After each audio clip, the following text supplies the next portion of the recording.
الحمد لله الذي خلق السماوات والأرض وجعل الظلمات والنور وجعل الليل والنهار وجعل البرد والحر وفي تعاقب الليل والنهار وتنوع فصول العام وتغاير المواسم واختلافها إن في ذلك دليلا على قدرة الله تبارك وتعالى والصلاة والسلام على رسوله وعلى آله وصحبه وأتباعه أجمعين أما بعد رب اشرح لي صدري ويسر لي أمري واحلل عقدة من لساني يفقهوا قولي اللهم انفعنا بما علمتنا وعلمنا ما ينفعنا وزدنا علما۔ اللہ رب العزت کی توفیق سے آج ہم ایک مختصر ایک روزہ کورس انڈرسٹینڈ قرآن گلوبل کی طرف سے کرنے کے لیے یہاں پر جمع ہیں۔ اللہ رب العزت ہم سب کا یہاں جمع ہونا قبول و منظور فرمائے۔ کورس کی مناسبت یہ ہے کہ بعض کنٹریز کے اندر لوگ سردی کے موسم میں داخل ہو چکے ہیں، بعض ممالک کے اندر داخل ہو رہے ہیں۔ موسموں کی یہ تبدیلی، اس میں اللہ رب العزت کی بڑی حکمتیں ہیں۔ اس کے اندر انسان کی فطرت کے مطابق انسان کے ساتھ معاملہ کیا گیا۔ اگر ایک ہی طرح کا موسم ہو تو یقیناً انسان اکتا جائے، انسان کا جسم بھی اس چیز کو برداشت نہ کر سکے۔ اللہ کی کمال درجے کی حکمتیں ہیں۔ کچھ کی طرف اللہ نے قرآن مجید کے اندر نبی کریم صلی اللہ علیہ وسلم نے احادیث کے اندر اشارہ کیا، اور کچھ ایسی ہیں جو ہمارے علم میں نہیں ہے، وہ ہمارے احاطے میں نہیں آ سکتی۔ ہماری عقل لمیٹڈ ہے، اور اللہ رب العزت کی یہ حکمتیں یہ لامحدود ہے، لامتناہی ہے۔ اللہ ہی بہتر ان کو جانتا ہے۔ تو انشاءاللہ العزیز موسم سرما کے آغاز سے متعلق اس موسم کے کیا احکام و مسائل ہیں، کیا اہمیت ہے، کیا اعمال ہم اس موسم میں کر سکتے ہیں، کیا احتیاطات کر سکتے ہیں، اور اس کے آداب کیا ہیں، انشاءاللہ العزیز آج کے اس 1 گھنٹے کے سیشن کے اندر ہم ان تمام گزارشات کو اللہ کی توفیق سے آپ کے سامنے رکھیں گے۔ جو بھی آیات حدیث اس سیشن کا حصہ بنائی گئی ہیں ان تمام کے حوالہ جات آپ کے سامنے درج ہیں۔ تو سیشن کا آغاز کرتے ہیں سورت آل عمران کی آیت نمبر 189 اور 190 سے۔ بڑی ہی پیاری دونوں آیات ہیں۔ اعوذ باللہ من الشیطان الرجیم وَلِلَّهِ مُلْكُ السَّمَاوَاتِ وَالْأَرْضِ، اللہ ہی کے لیے ہے آسمانوں اور زمین کی بادشاہت۔ واللہ علی کل شیء قدیر، اور اللہ ہر چیز پر قادر ہے۔ ان فی خلق السماوات والارض، بے شک آسمانوں اور زمین کی پیدائش میں، واختلاف اللیل والنہار، اور دن اور رات کے مختلف ہونے میں، لآیات لأولی الالباب، عقل والوں کے لیے بہت نشانیاں ہیں۔ دن و رات مختلف ہے، ایک میں سورج آ جاتا ہے، ایک میں سورج چلا جاتا ہے، چاند اور ستارے آ جاتے ہیں۔ یہ جو موسموں کی تبدیلی ہے، دن اور رات کی تبدیلی ہے، اس میں عقل والوں کے لیے بہت سی نشانیاں ہیں، عقل والوں کے لیے بہت سی نشانیاں ہیں۔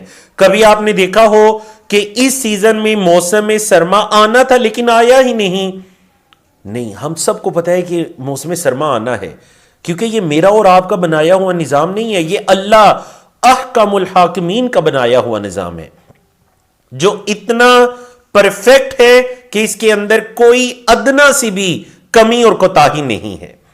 یہ موسم آنے ہیں، یہ اللہ کے بنائے ہوئے ہیں، تو عقل والوں کے لیے ان موسموں کے آنے جانے میں بھی بہت بڑی نشانیاں ہیں۔ اللہ اکبر۔ تو ہم اگر عقل والے ہیں، اللہ نے ہمیں ایمان اسلام کی نعمت سے نوازا، تو ہمیں بھی غور و فکر کرنا چاہیے اللہ رب العزت کی نشانیوں پر، شب و شام کے مختلف ہونے پر اور موسموں کے آنے جانے پر۔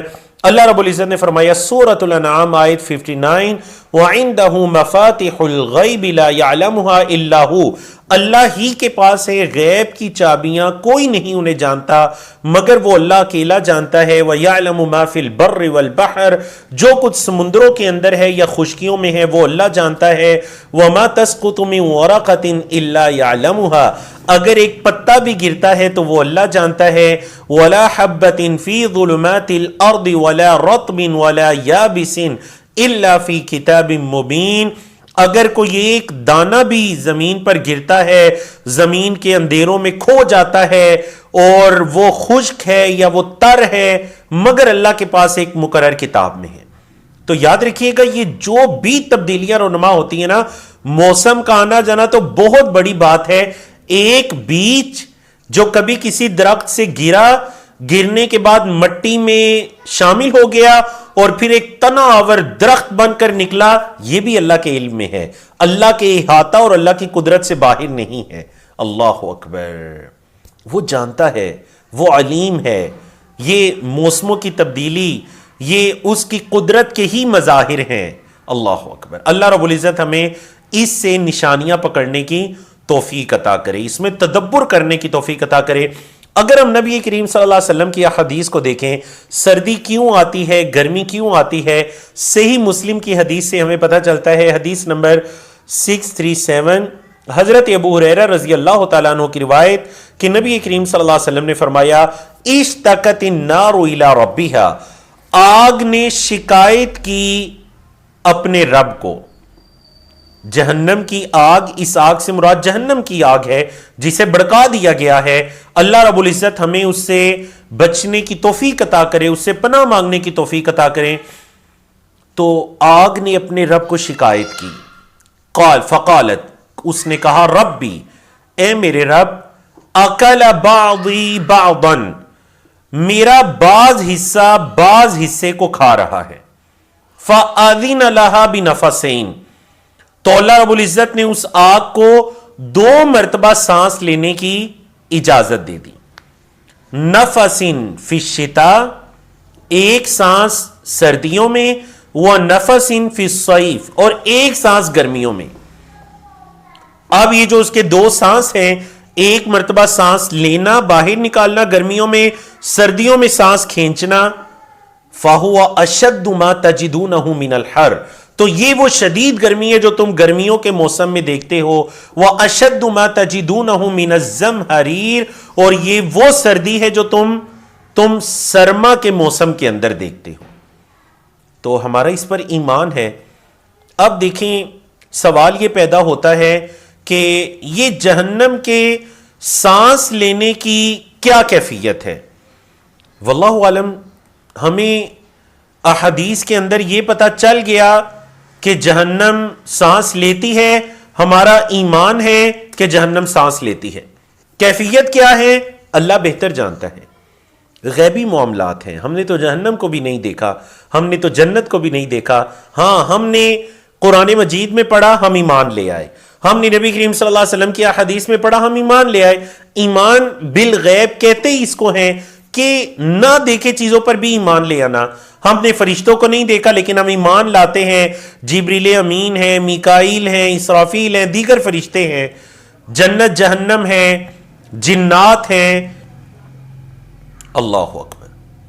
تو ان سانس لینوں کی کیا کیفیت ہے اللہ بہتر جانتا ہے، لیکن ہمارا ایمان ہے کہ یہ سردی اور گرمی یہ جہنم کے سانس لینے کی وجہ سے ہے، جس طرح کہ صحیح مسلم کی اس حدیث سے پتہ چلتا ہے۔ اب یاد رکھیے گا کہ بعض اوقات اس طرح ہوتا ہے کہ جب شدید گرمی یا شدید سردی آتی ہے تو آپ لوگ شکوے اور شکایتیں شروع کر دیتے ہیں، اور نہ صرف شکوے اور شکایتیں بلکہ بعض اوقات انسان زمانے کو برا بلا کہنا شروع کر دیتا ہے۔ زمانے کو برا بلا کہنا شروع کر دیتا ہے کہ یہ کیسا زمانہ آ گیا ہے، یہ کیسا وقت آ گیا ہے، یہ موسم کیسے آگے، کبھی ایک بات کر دی کبھی دوسری بات کر دی۔ نہیں، حدیث سنیے، صحیح بخاری کی حدیث نمبر 7491، حضرت ابو ہریرہ رضی اللہ تعالیٰ عنہ کی روایت، ان رسول اللہ صلی اللہ علیہ وسلم قال، کہ اللہ کے رسول صلی اللہ علیہ وسلم نے فرمایا، قال اللہ عز وجل، اللہ فرماتا ہے۔ ہاں جی، چیٹ میں جلدی سے لکھ کر بتائیے اس حدیث کو کیا کہتے ہیں جس میں اللہ کے رسول صلی اللہ علیہ وسلم فرمائے اللہ فرماتا ہے۔ اللہ کیا فرماتا ہے؟ یؤذینی ابن آدم، آدم کا بیٹا مجھے اذیت، مجھے تکلیف دیتا ہے۔ آدم کا بیٹا مجھے تکلیف دیتا ہے۔ اللہ فرماتا ہے کیسے؟ یسب الدہر، وہ زمانے کو برا بلا کہتا ہے، وَأَنَا الدَّهْرُ، اور میں زمانہ ہوں۔ مطلب یہ کہ میں زمانے کو پیدا کرنے والا ہوں، میں زمانے کو چلانے والا ہوں، میں مدبر ہوں. بید الامر، میرے ہی ہاتھ میں اختیار ہے.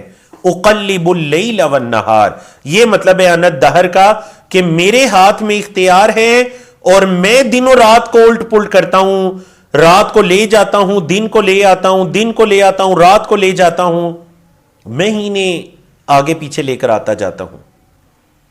تو ابن آدم اگر زمانے کو برا بلا کہتا ہے تو یعنی کہ وہ زمانے کو خالق کو، زمانے کو چلانے والے کو برا بلا کہہ رہا ہے. تو اس سے یہ پتہ چلا کہ ہم وقت کو، زمانے کو، موسموں کو برا بلا نہیں کہہ سکتے. بارک اللہ فیکم. ماشاءاللہ جوابات درست آئے. سسٹر رائفہ ہیں ماشاءاللہ سبقت لے گئیں، سسٹر ساجدہ ہے اور سسٹر رضوانہ ہیں. بارک اللہ فیکم و احسن اللہ الیکم. 40 کے قریب لوگوں کی طرف سے ماشاءاللہ جواب موصول ہوئے اور تقریباً جوابات درست ہیں.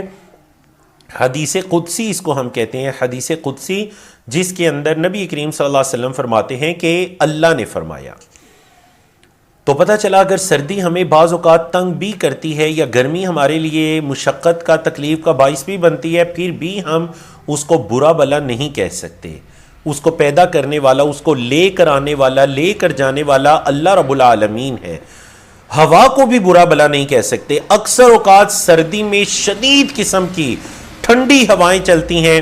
بعض ممالک میں یا بعض شہروں میں تو ایسے لگتا ہے کہ ہوا آپ کے جسم کے اندر ہڈیوں میں داخل ہو جائے گی، پھر بھی ہم ہوا کو برا بلا نہیں کہہ سکتے. حضرت عبداللہ بن عباس رضی اللہ عنہما کی روایت ہے ان رجلا لعن الریح، ایک شخص نے ہوا کو لعن تان کیا. اور ایک حدیث کے لفظ یہ ہیں کہ ان رجلا نازعته الریح رداہ، کہ ہوا چلی تو اس کا کپڑا اتر گیا ہوا سے. علی عہد نبی صلی اللہ علیہ وسلم، نبی کریم صلی اللہ علیہ وسلم کے زمانے میں. فلعنها، تو اس نے ہوا کو لعن تان کی. کتنی بری یہ ہوا ہے، میرا کپڑا اتر گیا. اس نے کچھ بھی لعن تان کے الفاظ کہے. فقال النبی صلی اللہ علیہ وسلم، تو نبی کریم صلی اللہ علیہ وسلم نے فرمایا لا تلعنها، اس ہوا کو لعنت نہ کرو. فإنها مأمورہ، کیونکہ یہ بذات خود تو کچھ نہیں ہے، یہ تو مامور ہے، اللہ کے حکم کی پابند ہے، اس کو بھیجا گیا ہے. وَإِنَّهُ مَنْ لَعْنَ شَيْئًا، اور جس نے کسی کو لعن تان کی، لَيْسَ لَهُ بِأَهْلٍ، جس کا وہ اہل نہیں ہے، رَجَعَتِ اللَّعْنَةُ عَلَيْهِ، تو لعنت کرنے والے کے اوپر لوٹ آتی ہے. بہت اہم حدیث صحیح ابو داؤد کی 4908. کیونکہ اکثر ہم نہیں سوچتے، ہم ان چیزوں کو لعن دان کرتے ہیں جس کا وہ اہل بھی نہیں ہوتے. اب کیا ہوتا ہے، وہ لعنت واپس پلٹ آتی ہے اگر وہ اس کا اہل نہیں ہے جس کو آپ لعن تان کر رہے ہیں. مثلاً اب ایک کافر ہیں، یہود و نصارہ ہیں، مسلمانوں پر ظلم کر رہے ہیں، آپ ان کو لعن تان کرتے ہیں، برا بلا کہتے ہیں، وہ اس کے اہل ہیں. اگر کوئی اس کا اہل نہیں ہے آپ کی لعنت کا، تو لعنت کرنے والے پر واپس پلٹ آتی ہے. ہوا اس کی اہل نہیں ہے، کیونکہ ہوا تو اللہ کے حکم سے ہے، مأمور ہے، وہ تو اللہ کی طرف سے اس کو تو مقرر کیا گیا ہے. اللہ اکبر. لیکن انسان در حقیقت بڑا ناشکرا ہے، بڑا ناشکرا ہے. عربی زبان کا ایک شاعر کہتا ہے نا کہ یتمنى المرء في الصيف الشتاء فاذا جاء الشتاء انكر فهو لا يرضى بحال واحد قتل الانسان ما اکفر. آخری شعر میں آیت کریمہ اس نے ذکر کر دی. اور یاد رکھیے گا یہ بڑے پیارے اشعار ہوتے ہیں جن اشعار میں آیات اور احادیث سے استدلال لیا جاتا ہے. آپ میں سے جس کو عربی آتی ہوگی، آپ اس شعر کی عمدگی، آپ نے اس لذت کو محسوس کیا ہوگا. یتمنى المرء فی الصیف الشتاء، بندہ جو ہے نا وہ گرمیوں میں سردی کی تمنا کرتا ہے. فاذا جاء الشتاء انکر، جب سردی آ جاتی ہے تو پھر سردی کے پیچھے لگ جاتا ہے، اس کا انکار کرنے لگ جاتا ہے.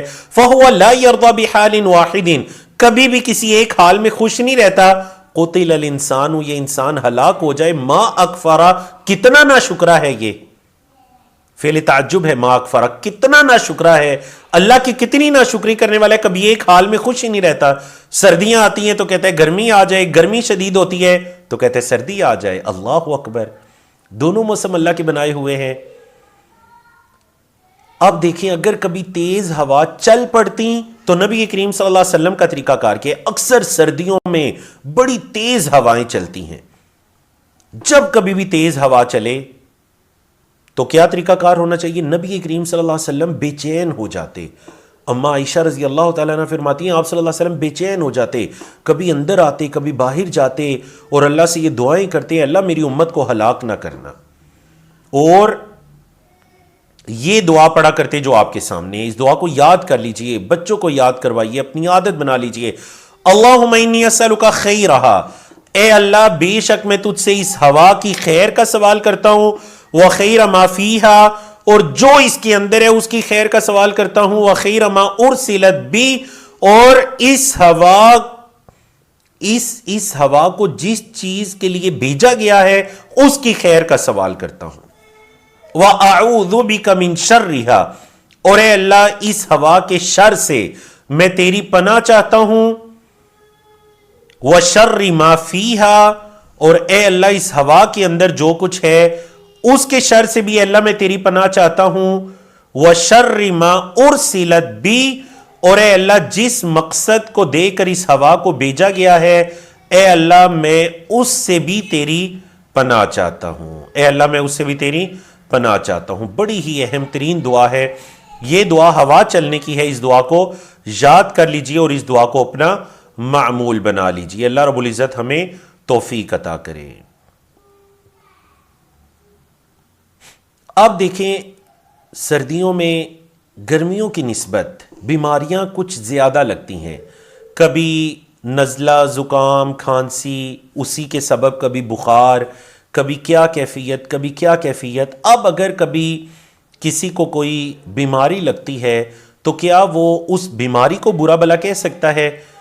تو اس بارے میں حدیث سنیے، صحیح مسلم کی حدیث ہے 2575، حضرت جابر بن عبداللہ رضی اللہ تعالیٰ عنہ کی روایت ہے کہ ان رسول اللہ صلی اللہ علیہ وسلم، اللہ کے رسول صلی اللہ علیہ وسلم دخل علی ام سائب او ام المسیب فقال، نبی کریم صلی اللہ علیہ وسلم ام سائب یا ام مسیب پر داخل ہوئے اور آپ نے فرمایا ما لک یا ام السائب او یا ام المسیب، اے ام سائب یا ام المسیب آپ کو کیا ہو گیا ہے؟ تو زفزفین، آپ تو کانپ رہی ہیں، قالت الحمى، انہوں نے کہا کہ مجھے بخار ہو گیا ہے، لا بارک اللہ فیہا، اللہ اس بخار میں برکت نہ ڈالے، بد دعا دے دی بخار کو۔ فقال، تو آپ صلی اللہ علیہ وسلم نے فرمایا لا تسبی الحمى، دیکھو بخار کو برا بلا مت کہو۔ حالانکہ دیکھیں انہوں نے کوئی گالی گلوچ نہیں کی تھی، برا بلا نہیں کہا تھا، انہوں نے کہا تھا مجھے بخار ہو گیا، اللہ اس بخار میں برکت نہ ڈالے۔ ٹھیک ہے جی، نبی کریم صلی اللہ علیہ وسلم نے اس کو کیا کہا؟ سب، گالم گلوچ یا برا بلا کہنا، بخار کو برا بلا مت کہو۔ کیوں؟ فَإِنَّهُ تُذْهِبُ خَطَايَا بَنِي آدم، کیونکہ یہ بخار آدم کے بیٹے کی خطاؤں کو، غلطیوں کو لے جاتا ہے، کما یذہب الکیر خبث الحدید، جیسے کہ بٹی لوہے کے میل کچیل کو لے جاتی ہے، بالکل اس طرح بخار آدم کے بیٹے کے گناہوں کو لے جاتا ہے۔ اللہ اکبر۔ یہاں تک فرمایا صحیح بخاری کی حدیث ام المؤمنین حضرت عائشہ رضی اللہ تعالیٰ عنہ کی کہ اللہ کے رسول صلی اللہ علیہ وسلم نے فرمایا ما من مصیبت تصیب المسلمہ، مسلمان بندے کو کوئی بھی مصیبت نہیں پہنچتی الا کفر اللہ بہا عنہ، مگر اللہ رب العزت اس مصیبت کے بدلے میں اس کے گناہوں کو معاف کرتا ہے۔ ایک حدیث کے مطابق ذہنی پریشانی، جسمانی پریشانی، کوئی ٹینشن، کوئی مصیبت پہنچتی ہے اللہ رب العزت اس کے بدلے میں اس کے گناہوں کو معاف کرتے ہیں۔ فرمایا حتی الشوکۃ یشاقھا، یہاں تک کہ اگر اس کو کانٹا بھی چبھتا ہے نا، ایک کانٹا چبھتا ہے، اللہ اس کے بدلے میں بھی اس کے گناہوں کو معاف کرتا ہے۔ تو اگر موسم سرما کے اندر کوئی آزمائش آ جاتی ہے تو اسے اللہ کی تقدیر سمجھیے، صبر کیجئے اور خوش ہو جائیے کہ انشاءاللہ یہ میرے لیے طہارت کا باعث ہوگی۔ لیکن یاد رکھیے گا اس کا یہ مطلب قطعا نہیں ہے کہ آپ بخار کی تمنا کرنے لگیں یا تکلیف کی تمنا کرنے لگے تاکہ میرے گناہ معاف ہو، نہیں، کیوں؟ حدیث سن لیجئے. حضرت عباس نبی کریم صلی اللہ علیہ وسلم کے چچا روایت کرتے ہیں کہ اللہ کے رسول صلی اللہ علیہ وسلم نے فرمایا علمنی شیئن. حضرت عباس نے اللہ کے رسول صلی اللہ علیہ وسلم سے کہا کہ مجھے کوئی ایسی چیز سکھا دیجئے، کوئی ایسی چیز سکھا دیجئے اسألہ اللہ عز وجل، میں اللہ عز وجل سے اس کا سوال کروں. مطلب کوئی ایسی دعا بتا دیں، کوئی چیز بتا دیں جو میں اللہ سے مانگوں. قال علیہ الصلوۃ والسلام، تو اللہ کے رسول صلی اللہ علیہ وسلم فرمایا سل اللہ العافیہ، اے میرے چچا اللہ سے عافیت مانگو. کہتے ہیں میں کچھ دن ٹھہرا رہا، پھر میں آیا، میں نے پھر یہی سوال کیا اللہ کے رسول صلی اللہ علیہ وسلم مجھے کوئی چیز بتا دیں جو میں اللہ سے مانگوں. تو پھر دوبارہ وہی جواب دیا یا عباس، اے عباس، یا عم رسول اللہ، اے رسول اللہ صلی اللہ علیہ وسلم کے چچا، اسأل اللہ العافیہ، اللہ سے عافیت مانگو، فی دنیا والآخرہ، دنیا اور آخرت میں. دنیا میں بھی اللہ سے عافیت مانگو، آخرت میں بھی اللہ سے عافیت مانگو. عافیت کا سوال کرو کہ اللہ رب العزت ہمیں محفوظ رکھے. ہاں اگر اللہ کی تقدیر سے کوئی پریشانی آ جاتی ہے تو پھر اس پر صبر کرو، پھر اسے برا بلا مت کہو، لعن طعن مت کہو، پھر تقدیر سمجھ کر صبر کرو. یاد رکھیے گا یہ جس موسم میں ہم داخل ہونے والے ہیں، موسم سرما، اس کو اپنے لیے جو سلف صالحین ہیں، صحابہ کرام، تابعین، تبع تابعین، ائمہ محدثین، وہ اس موسم کو اپنے لیے غنیمت سمجھا کرتے اور اس کو کہتے ہیں ربیع المؤمن، مومن کی بہار. ربیع بہار کو کہتے ہیں. کیوں؟ کیونکہ اس موسم کے اندر کچھ اعمال کرنا بہت آسان ہو جاتے ہیں. تو دیکھتے ہیں ہم کہ آنے والی سلائیڈز کے اندر کہ موسم سرما کے اندر کون سے اعمال کرنا کچھ آسان ہو جاتے ہیں، کون سے اعمال کرنا کچھ آسان ہو جاتے ہیں. تو سب سے پہلے ہم پڑھتے ہیں جی حضرت عبداللہ بن مسعود کا قول. وہ کہتے ہیں مرحبا بالشتاء، جب سردی آتی تو کہتے مرحبا، ویلکم، تنزل فیہ البرکہ، کیونکہ اب برکت نازل ہوگی. برکت کیسے نازل ہوگی؟ وَيَطُوفُ فِيهِ اللَّيْلُ يَطُولُ فِيهِ اللَّيْلُ، کیونکہ رات بڑی لمبی ہو جائے گی. للقیام، اللہ کے سامنے قیام کرنے کے لیے.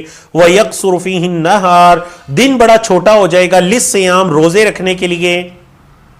اللہ اکبر. دیکھیں نا ہم موسموں کو اس اعتبار سے دیکھتے ہیں کہ جی بعض لوگ یہ سوچتے ہیں کہ فلاں موسم آئے گا تو یہ کھائیں گے، یہ پئیں گے، فلاں جگہ کا ٹور کریں گے، فلاں لباس پہنیں گے.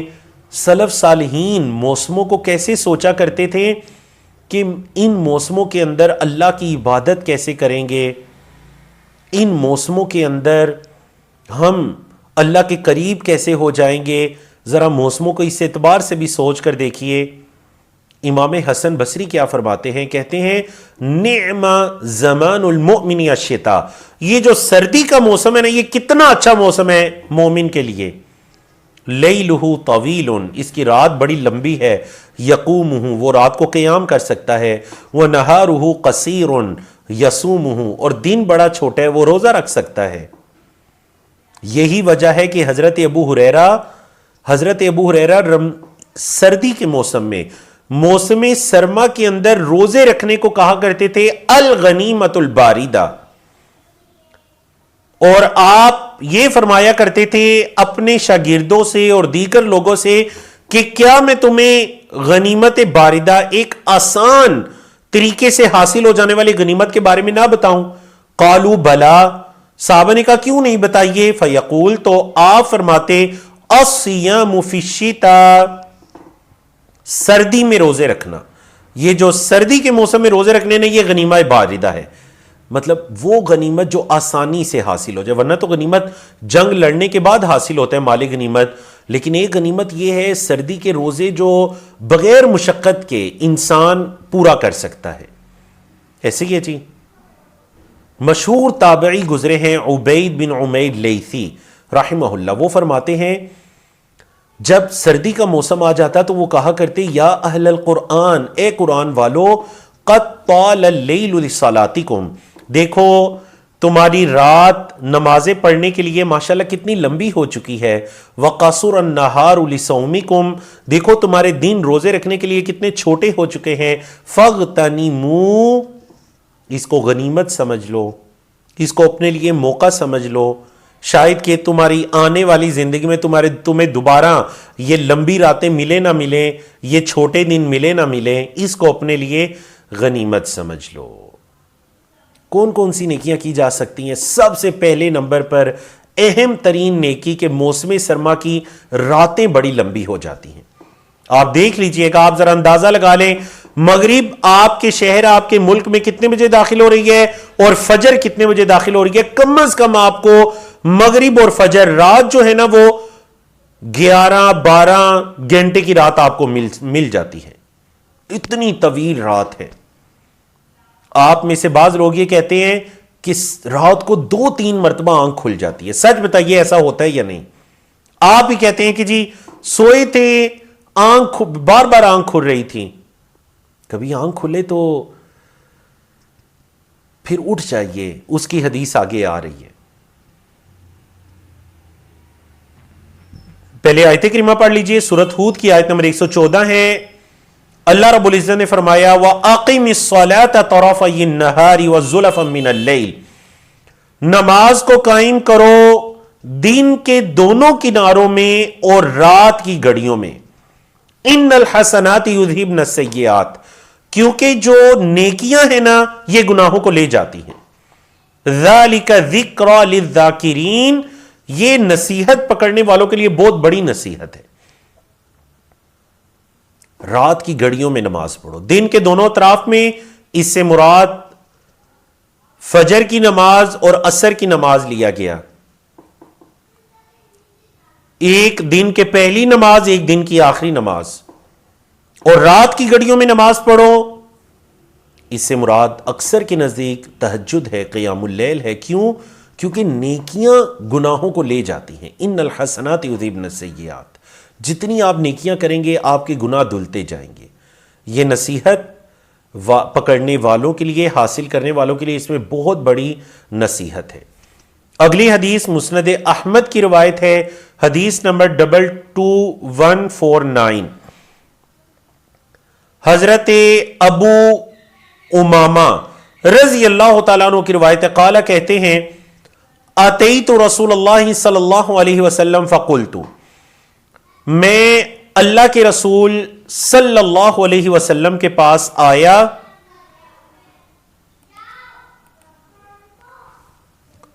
میں اللہ کے رسول صلی اللہ علیہ وسلم کے پاس آیا اور میں نے آپ صلی اللہ علیہ وسلم سے فرمایا مرنی بعمل یدخلنی الجنہ، مجھے کوئی ایسا کام بتائیے جو مجھے جنت میں داخل کر دے. قال، تو آپ صلی اللہ علیہ وسلم نے فرمایا، ابو امامہ کو یہ نصیحت کی، علیک بالصوم، روزے رکھو، فإنہ لا عدل لہ، کیونکہ اس کا کوئی برابری ہے ہی نہیں ہے. ثم اتیتہ الثانیہ، پھر میں دوسری مرتبہ آیا، فقال لی علیک بالصیام، دوسری مرتبہ آ کر میں نے یہی سوال کیا کہ کوئی ایسا کام بتا دے جو مجھے جنت میں داخل کر دے. پھر آپ صلی اللہ علیہ وسلم نے یہی فرمایا کہ تم روزے رکھو. راتوں کا قیام، دن کے روزے، کتنے افضل ترین عمل ہیں جی یہ.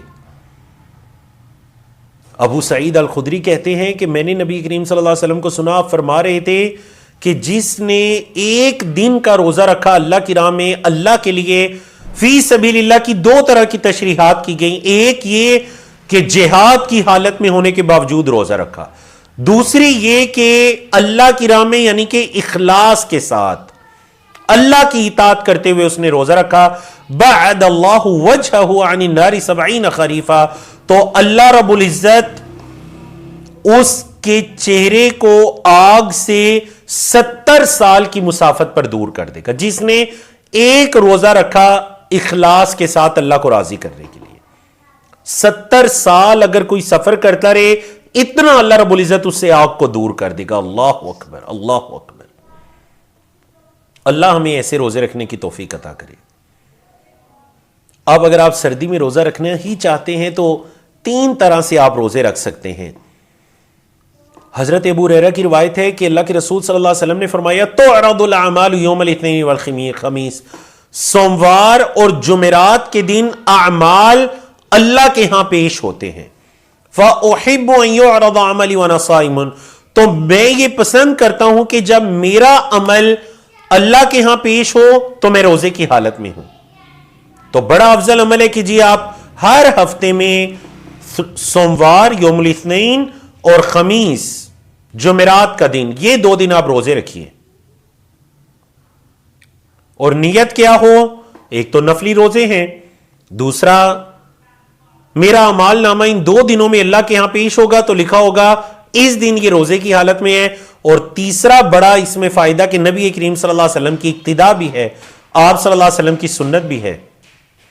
دوسرا درجہ کہ اگر ہر ہفتے میں 2 نہیں رکھ سکتے تو کم از کم مہینے کے اندر 3 روزے رکھ لیجئے. حضرت عبداللہ بن عمر کی روایت ہے کہ اللہ کے رسول صلی اللہ علیہ وسلم نے فرمایا صم من کل شہر 3 ایام، ہر مہینے میں 3 روزے رکھو. فذالک صوم الدہر، یہ ایسے ہی ہے جیسے کہ پورے زمانے کے روزے. او کا صوم الدہر، یا زمانے کے روزوں کی طرح. مطلب اگر مہینے کے اندر کوئی 3 روزے رکھتا ہے تو یہ ایسے ہی ہے جیسے اس نے پورا سال روزے رکھے. بعض علماء نے کہا کہ مہینے کے کوئی بھی 3 دن آپ رکھ سکتے ہیں، وقفے سے بھی رکھ سکتے ہیں. اور بعض فقہا نے اس سے مراد ایام 20 لیے، 13 14 15، چاند کی 13 14 15، یہ جو ایام 20 ہے بعض نے اس سے یہ مراد لیے. تو بہتر یہ جس طرح دیگر دلائل سے یہ پتا چلتا ہے کہ آپ ایام 20 کے یہ 3 روزے رکھ لیجئے، چاند کی 13 14 15 تاریخ کے. اور ایک تیسرا درجہ بھی ہے روزے رکھنے کا اگر اللہ کسی کو استطاعت دے. تو حضرت عبداللہ بن عمر کی ہی روایت ہے کہ اللہ کے رسول صلی اللہ علیہ وسلم نے فرمایا احب الصیام الی اللہ صیام داؤد، اللہ کو جو سب سے زیادہ روزے پسند ہیں نا وہ داؤد علیہ السلام کے روزے ہیں. داؤد علیہ السلام کے روزے وہ کیا ہیں؟ کان یصوم یوما و یفطر یوما، ایک دن روزہ رکھتے اور ایک دن روزہ افطار کرتے. مطلب ایک دن روزہ رکھتے اور اگلے دن روزہ نہ رکھتے، پھر رکھتے پھر نہ رکھتے. مطلب مہینے میں 15 دنوں کے روزے وہ رکھا کرتے تھے. روزوں کے بارے میں کچھ دلائل پڑھ لینے کے بعد اب ہم آتے ہیں قیام اللیل کی طرف. دیکھیے موسم سرما کی راتیں بہت لمبی ہو جاتی ہیں، لہذا راتوں کو اٹھنا قیام کرنا موسم گرما کی نسبت آسان ہو جاتا ہے. گرم بستر کو چھوڑنا، اللہ کے لیے اٹھنا، یہ بڑا عظیم عمل ہے. اللہ نے فرمایا سورہ سجدہ کی آیت نمبر 16 میں تتجافى جنوبهم عن المضاجع يدعون ربهم خوفا وطمعا ومما رزقناهم ينفقون. ان کے یہ پہلو الگ ہوتے ہیں ان کے بستروں سے، اپنے رب کو پکارتے ہیں اللہ سے ڈرتے ہوئے بھی اور اس سے اجر کی امید رکھتے ہوئے بھی، اور جو ہم نے انہیں رزق دیا ہوتا ہے اس میں سے خرچ کرتے ہیں، ہمارے دیے ہوئے رزق میں سے خرچ کرتے ہیں. تتجافى جنوبهم عن المضاجع يدعون ربهم خوفا وطمعا ومما رزقناهم ينفقون. بڑی پیاری آیت کریمہ. نیند پوری ہو جاتی ہے، لگتا ہے کہ اٹھنا بڑا آسان ہے، گرم بستر کو چھوڑنا مشکل کام ہے، اس وجہ سے مشکل لگتا ہے، لیکن کام بڑا عظمت والا ہے. اگر اللہ کسی کو توفیق عطا کرے کام بڑا عظمت والا ہے اٹھنا. اللہ نے جو سورۃ الفرقان میں عباد الرحمن کی کچھ صفات بیان فرمائی نا، ان صفات کے اندر ایک یہ صفت بھی ہے کہ والذین یبیتون لربہم سجدا وقیاما، وہ لوگ جو اپنے رب کے لیے راتوں کو گزارتے ہیں سجدے کی حالت میں اور قیام کی حالت میں، سجود کے اندر قیام کے اندر ایک اللہ کے لیے اپنی راتوں کو گزارتے ہیں. یہ عباد الرحمن ہیں، یہ اللہ کے خاص بندے ہیں جن کی نسبت اللہ رب العزت نے اپنی طرف کی ہے. قیامت کے دن کیا بدلہ ہوگا؟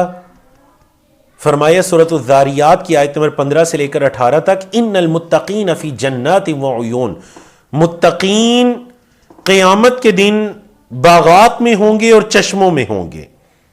آخذین ما آتاہم ربہم، جو ان کا رب ان کو دے گا اس کو وہ لے لیں گے، اس کو لینے والے ہوں گے.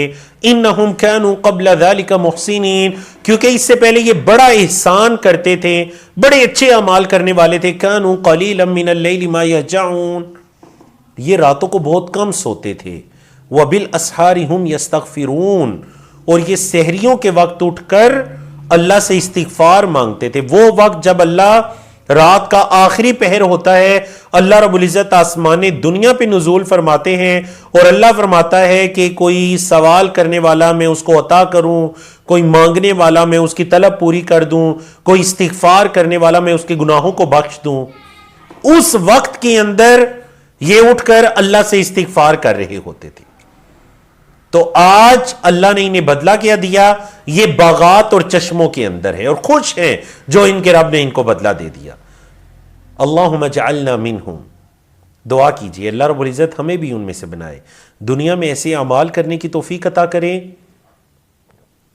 جو کہ ان متقین کے اعمال ہیں، اور اللہ اپنی رحمت کے ساتھ قبول فرمائے. قیامت کے دن ہمارے بدلے کے اندر، ہمارے نامہ اعمال کے اندر ان کا اجر و ثواب لکھ دے. اللہ کے رسول صلی اللہ علیہ وسلم نے فرمایا افضل الصلاة بعد الفریضۃ صلاۃ اللیل، فرض نماز کے بعد جو افضل ترین نماز ہے نا، وہ صلاۃ اللیل ہے، وہ رات کی نماز ہے. رات کی نماز سے مراد مطلب تہجد کی نماز، قیام اللیل، اللہ کے لیے اٹھنا، اللہ کے سامنے قیام کرنا، یہ فرض نماز کے بعد افضل ترین نماز ہے. سنن ترمذی کی حدیث میں اللہ کے رسول صلی اللہ علیہ وسلم نے فرمایا علیکم بقیام اللیل، اے میرے صحابہ، اے میری امت کے لوگوں، قیام اللیل کو لازم پکڑ لو. فإنہ دأب الصالحین قبلکم، کیونکہ یہ تم سے پہلے جو نیکوکار گزرے ہیں نا، یہ ان کا طریقہ کار ہے. وَهُوَ قُرْبَةٌ إِلَىٰ رَبِّكُمْ، اور یہ تمہارے رب کے ہاں قرب کا سبب ہے. وَمَغْفَرَةٌ لِلسَّيِّئَاتِ، اور گناہوں کی بخشش کا باعث ہے. وَمَنْهَةٌ لِلْإِثْمِ، اور گناہ سے تمہیں روکے رکھنے کا باعث ہے. 4 صفات بیان فرمائی قیام اللیل کی. یہ نیکوکاروں کا طریقہ کار ہے، صالحین کو ہی توفیق ملتی ہے قیام اللیل کی. اللہ کے قرب کا باعث ہے، گناہوں کی مغفرت کا باعث ہے، اور گناہوں سے بچنے کا باعث ہے. گناہ ہو جائیں تو قیام اللیل سے دل جاتے ہیں، اور آنے والی زندگی میں اللہ رب العزت گناہوں سے بچنے کی توفیق عطا کرتا ہے.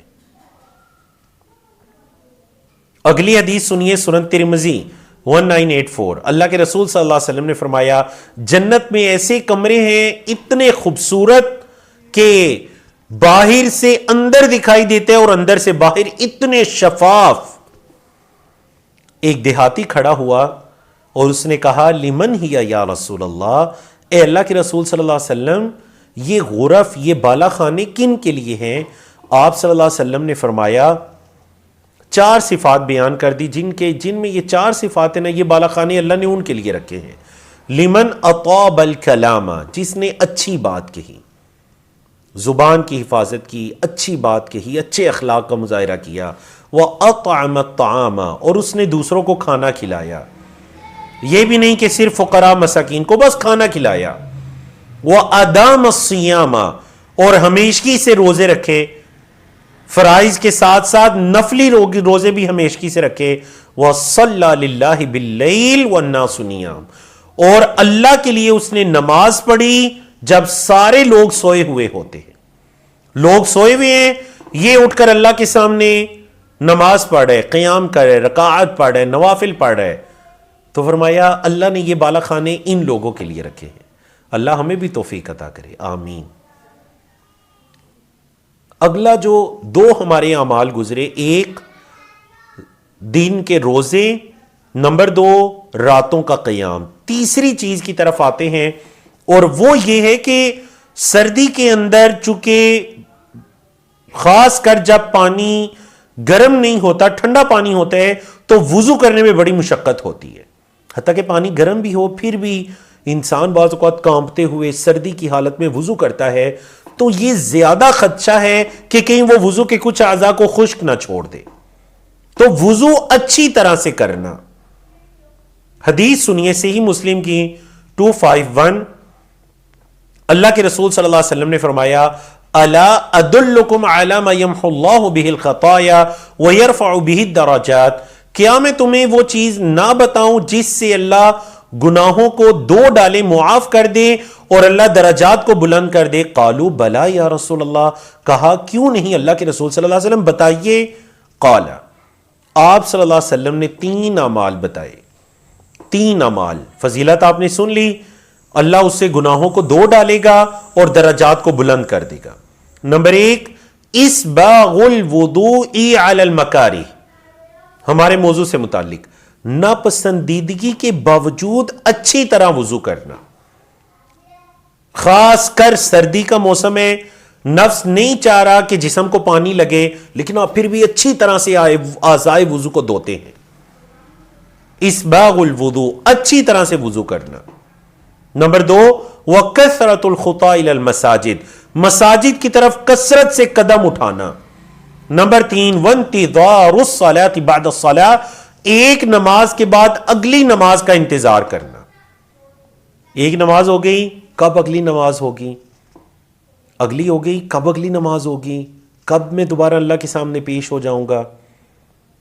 نمازوں کو بوجھ نہیں سمجھتے، نمازوں کو تو راحت سمجھتے ہیں. نبی کریم صلی اللہ علیہ وسلم حضرت بلال سے فرمایا کرتے، قم یا بلال فاذن ارحنا بالصلاۃ، اے بلال اٹھو، اٹھ کر اذان دو، ہمیں راحت پہنچاؤ نماز سے. اللہ اکبر. فرمایا فذالکم الرباط، یہ پہرا ہے. یہ جو اعمال ہے نا، مساجد کی طرف قدم اٹھا کر جانا، اچھی طرح سے وضو کرنا، شدید سردی میں بھی ناپسندیدگی نہ چاہتے ہوئے بھی، اور نماز کے بعد نماز کا انتظار، یہ پہرا ہے. یہ مطلب شیطان سے، دشمن سے اور آپ کے نفس سے آپ کو یہ چیز بچانے والی ہے، گناہوں سے انسان کی حفاظت کرنے والی ہے یہ اعمال. اگلی حدیث بھی تقریباً یہی ہے، اللہ کے رسول صلی اللہ علیہ وسلم کا فرمان.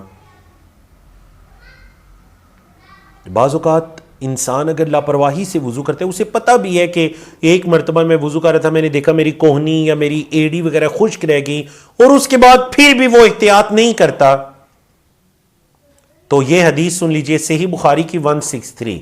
حضرت عبداللہ بن عمر کی روایت ہے کہ اللہ کے رسول صلی اللہ علیہ وسلم نے فرمایا، بلکہ یہ ایک واقعہ ہے.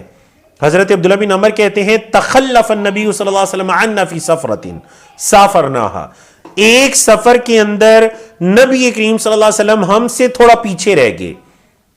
فَأَدْرَكْنَا وَقَدْ أَرْحَقْنَا الْعَصْرَ فَأَدْرَكَنَا، تو نبی کریم صلی اللہ علیہ وسلم نے ہمیں اس حال میں پایا کہ عصر، بالکل عصر کا وقت نکلتا چاہتا تھا. فَجَعَلْنَا نَتَوَضَّأُ، تو ہم جلدی جلدی وضو کرنے لگے.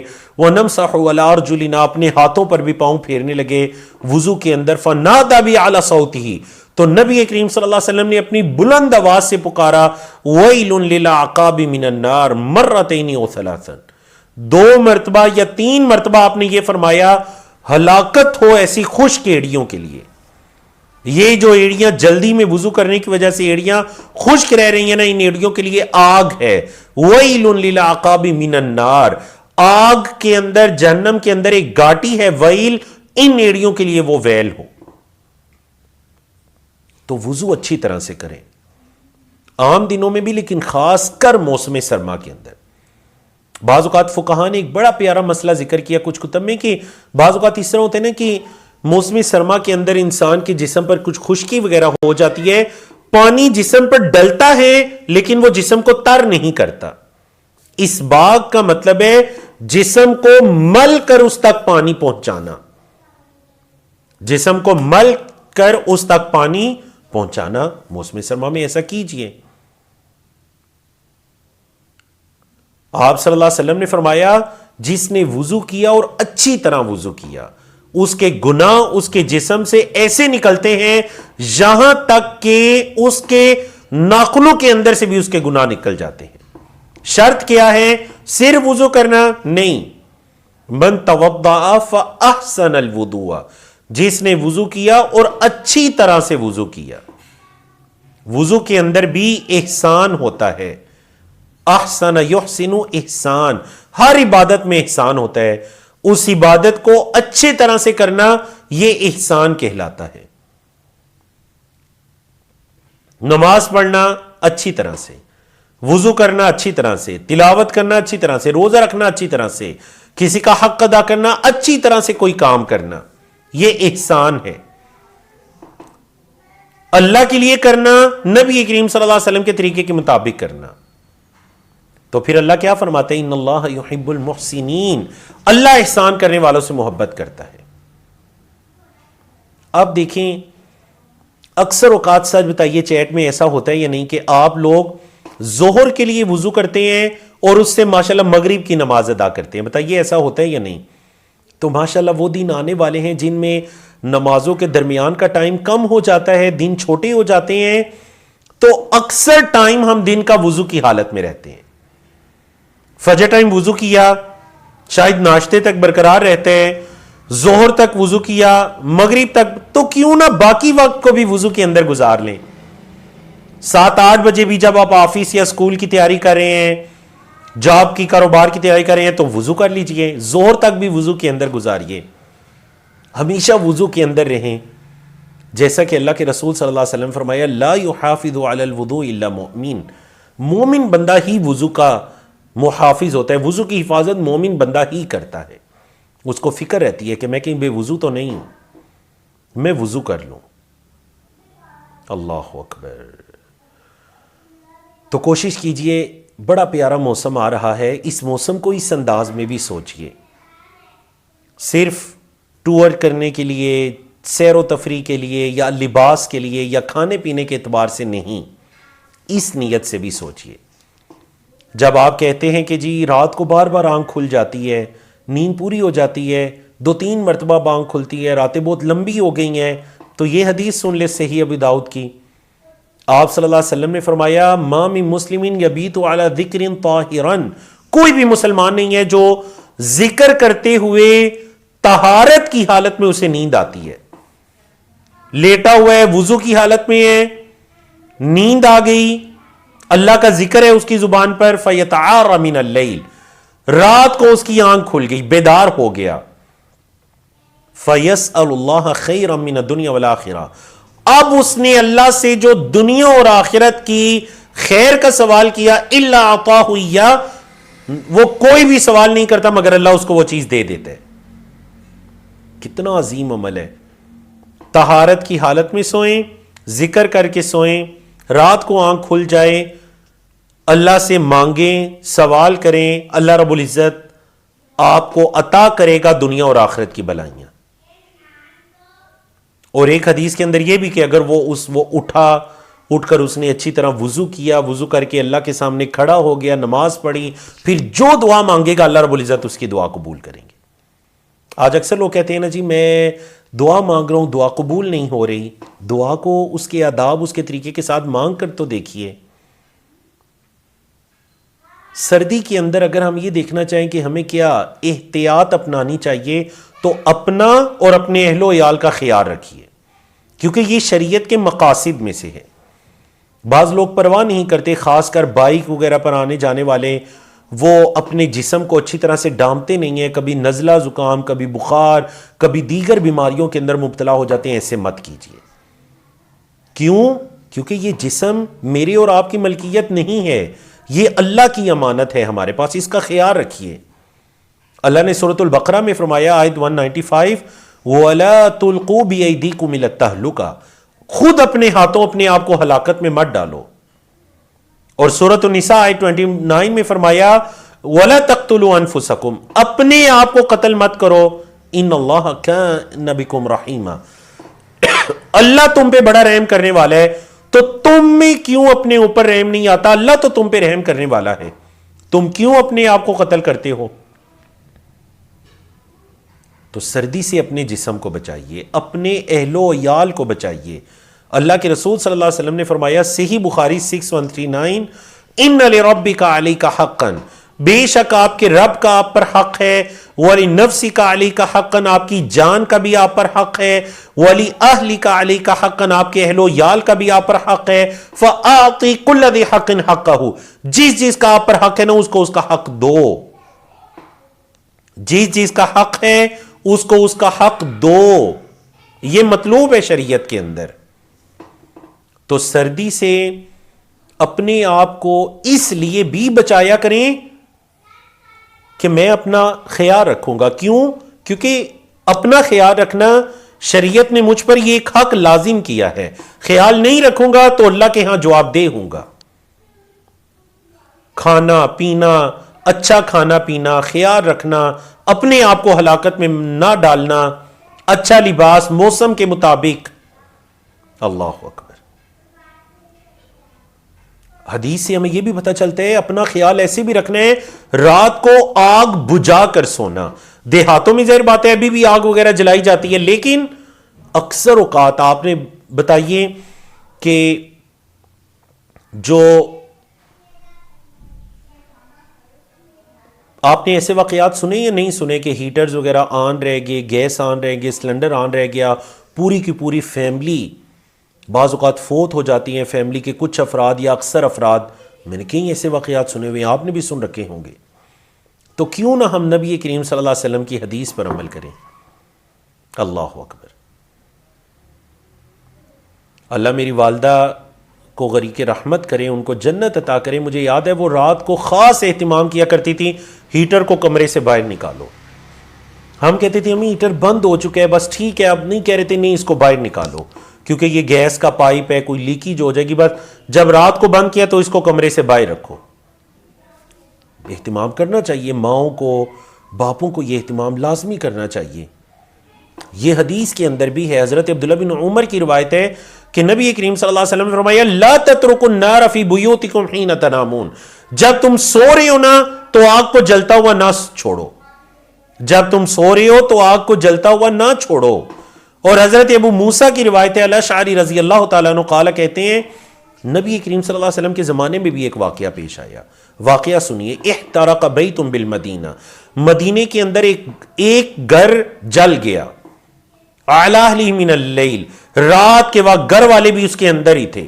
فحدث بشأنہم النبی صلی اللہ علیہ وسلم، تو جب ان کے بارے میں نبی کریم صلی اللہ علیہ وسلم کو بتایا گیا کہ اس طرح ایک واقعہ پیش آیا تو آپ صلی اللہ علیہ وسلم فرمایا ان هذه النار انما هي عدو لکم، یہ جو آگ ہے نا دیکھو یہ تو تمہاری دشمن ہے، یہ آگ تمہاری دشمن ہے، کسی بھی وقت اس سے تمہیں نقصان پہنچ سکتا ہے۔ فَإِذَا نِمْتُمْ، جب تم سو، فَأَطْفِئُوهَا عَنْكُمْ، تو اس آگ کو بجھا کر سو۔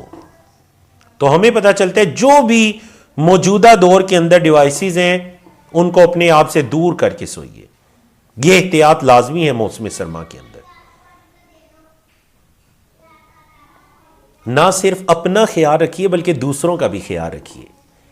موسم سرما کے اندر ایک بڑا پیاری نیکی کی جو آپ کر سکتے ہیں نا، کسی کو اچھا گرم لباس لے کر دے دیجئے۔ کوئی ایسے فقراء مساکین جو گرم لباس خریدنے کی استطاعت نہیں رکھتے، انہیں گرم بستر، لحاف، انہیں جیکٹ، سویٹر، کپڑے، اچھا گرم لباس لے کر دے دیجئے۔ اللہ اکبر۔ دو اقوال ہیں بڑی حکمت سے بھرے ہوئے۔ امام اصمعی جو ایک بہت بڑے ادیب گزرے ہیں عربی زبان کے، وہ کہتے ہیں کہ عرب شتا کو، شتا موسم سرما کو کہتے ہیں شتا، عرب جو ہے نا وہ سردی کو شتا کو کہا کرتے تھے الشتاء الفاضح، فاضح کہتے ہیں جو چیز کسی کا راز فاش کر دے۔ تو یہ جو سردیاں ہوتی ہیں نا یہ فقراء مساکین بیچاروں کا راز فاش کر دیتی ہیں۔ گرمیوں میں تو وہ ایک لباس کے اندر جسم پر اگر ایک قمیض ہے، ایک ٹروزر ہے، وہ موسم یا وقت گزار دیتے ہیں، لیکن سردیاں جو ہوتی ہیں نا یہ فقراء مساکین کا راز فاش کرنے والی ہیں۔ تو عرب کہا کرتے تھے الشتاء الفاضح۔ ابو عمر العلا کہتے ہیں انی لأبغض الشتاء لنقد لفروض وذهاب الحقوق وزیادت مجھے سردیاں اس لیے پسند نہیں ہیں کیونکہ سردیوں کے اندر جو لوگ ہیں نا وہ فرائض اچھی طرح سے ادا نہیں کرتے، سردی کی وجہ سے بعض اوقات فرائض وغیرہ چھوڑ دیتے ہیں اور حقوق کی ادائیگی نہیں کرتے، اور فقراء پر یہ موسم بڑا سخت ہو جاتا ہے، فقراء پر یہ موسم بڑا سخت ہو جاتا ہے، تو فقراء کا خیال رکھیے۔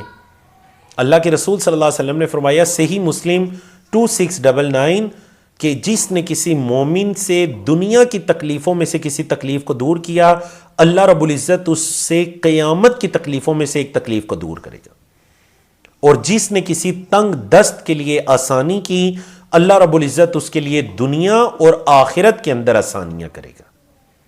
بڑی پیاری حدیث ہے۔ اہل ایمان سے، فقراء سے تعاون کیا کریں، ان کی مشکلات کو دور کیا کریں، نیت یہ ہو کہ کل قیامت کے دن میں بھی بڑی مشکل میں ہوں گا، اللہ رب العزت میری مشکلات کو دور کر دے گا۔ آج میں کسی تنگ دست کے لیے آسانی کروں گا، اللہ دنیا کے اندر بھی اور آخرت کے اندر بھی میرے لیے آسانی کر دے گا۔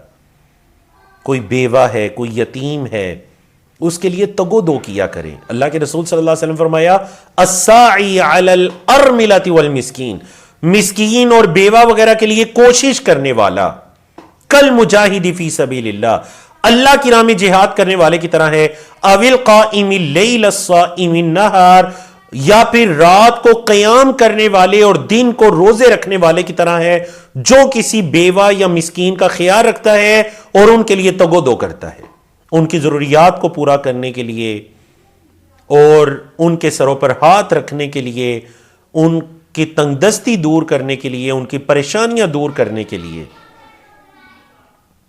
ہمارے اس کورس کا تقریباً جو آخری موضوع ہے وہ یہ ہے کہ اگر موسم سرما کے اندر کسی رخصت پر عمل کرنا ہے تو کر لیجئے، رخصتوں پر بھی عمل کیا کرے، کیونکہ اللہ کے رسول صلی اللہ علیہ وسلم نے فرمایا ان اللہ یحب ان تؤتی رخصہ کما یحب ان تؤتی عزائمہ، اللہ یہ پسند کرتا ہے کہ اللہ کی رخصتوں پر عمل کیا جائے جس طرح اللہ یہ پسند کرتا ہے کہ اس کے فرائض پر عمل کیا جائے۔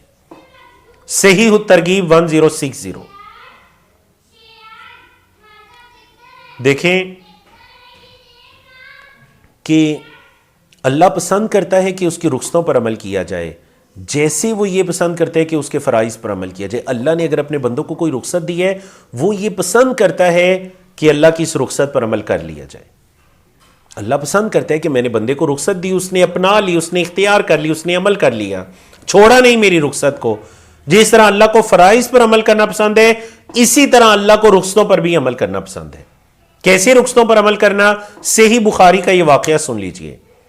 ایک مرتبہ حضرت عبداللہ بن عمر نے ایک ضجنان نامی جگہ پر شدید سردی والی رات میں اذان دی، اور اذان کے آخر میں کہا صلوا فی رحالکم، اپنے گھروں میں، اپنے خیموں میں نماز پڑھو۔